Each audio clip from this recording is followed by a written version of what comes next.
និយាយទៅអ្នកខ្លះអាចនឹងមិនជឿទេថាក្មេងស្រីដែលមានអាយុត្រឹមតែ2ឆ្នាំ8ខែប៉ុន្តែ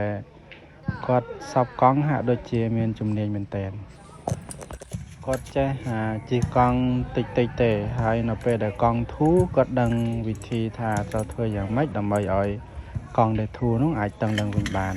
អញ្ចឹងគាត់ទៅរកស្នប់ហើយស្នប់នេះមិនមែនជារបស់គាត់ផ្ទាល់ទេគឺរបស់ពូរបស់គាត់ដែលគេ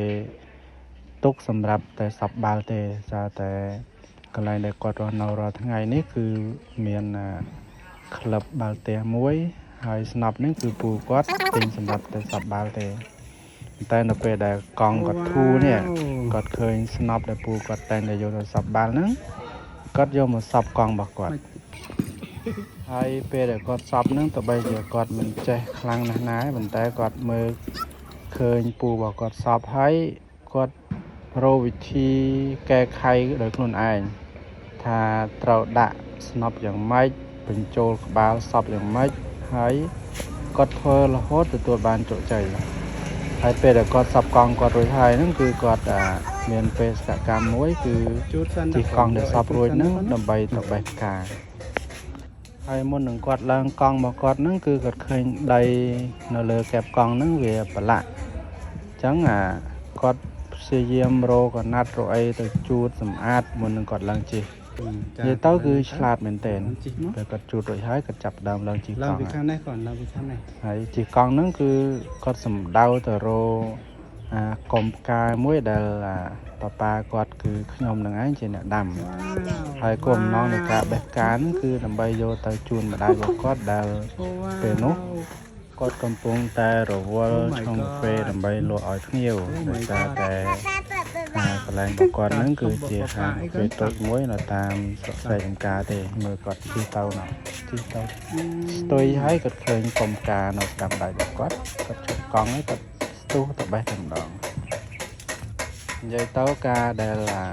គាត់ចូលចិត្តយកការទៅជូនម្ដាយហ្នឹងទាំងយើងដែលជាឪពុកម្ដាយហ្នឹងគឺមិនដឹងថាគាត់រៀនពីណាពីណីឬឃើញអ្នកណាធ្វើប៉ុន្តែតាមខ្ញុំយល់គឺប្រហែលជាគាត់អាចមើលតាម YouTube ទៅមើលអីហ្នឹងតែសារខ្ញុំឃើញសង្កេតឃើញគាត់ជាញឹកញាប់គាត់តែងតែពេលដែលឃើញផ្ការីកស្អាតអីគាត់បេះផ្កាពីចំហៀងផ្ទះហើយគាត់យកទៅជូនម្ដាយប៉ុន្តែមុនហ្នឹងគឺគាត់បេះតាមម៉ូតូទេដើម្បីយកជូនម្ដាយគាត់ប៉ុន្តែដោយសារតែពេលនេះគឺគាត់ជិះកង់ទៅដើម្បីទៅបេះផ្កាអញ្ចឹងហើយកង់របស់គាត់មានកត្រកនៅខាងមុខហើយផ្កាមួយគុំហ្នឹងគឺច្រើនតោមែនតែនហើយជាង10តោអញ្ចឹងគាត់បេះចូលទាំងអស់ម្ដងដើម្បីដាក់ចូលក្នុងកត្រកកង់របស់គាត់បាទបន្ទាប់ពីគាត់បេះបានរួចរាល់ហើយគឺគាត់ទាញកង់របស់គាត់បាត់ក្បាលទៅក្រោយដើម្បីជិះតម្រង់ទៅរោមម្ដាយរបស់គាត់ការពេញកត្រកកង់ហ្នឹងក៏អញ្ចឹងយើងមើលទៅសកម្មភាពគួរឲ្យស្រឡាញ់ទៅគឺគួរឲ្យខ្នាញ់មែនទែនក្មេងស្រីអាយុត្រឹមតែ2ឆ្នាំ8ខែប៉ុន្តែគឺថាអត់ដឹងនិយាយថាម៉េចគួរឲ្យស្រឡាញ់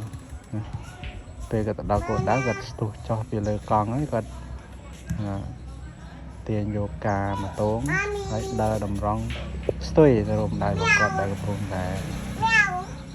ឆុងកាហ្វេតែម្ដាយគាត់រវល់ដែរពេលនោះដោយសារតែចិត្តកូនចង់លេងជាមួយម្ដាយគាត់ចេះតែហុចទៅឲ្យម្ដាយហើយហាក់ដូចជាមានកាយវិការអង្វរលន់ទួឲ្យម្ដាយទទួលយកការប៉ុន្តែ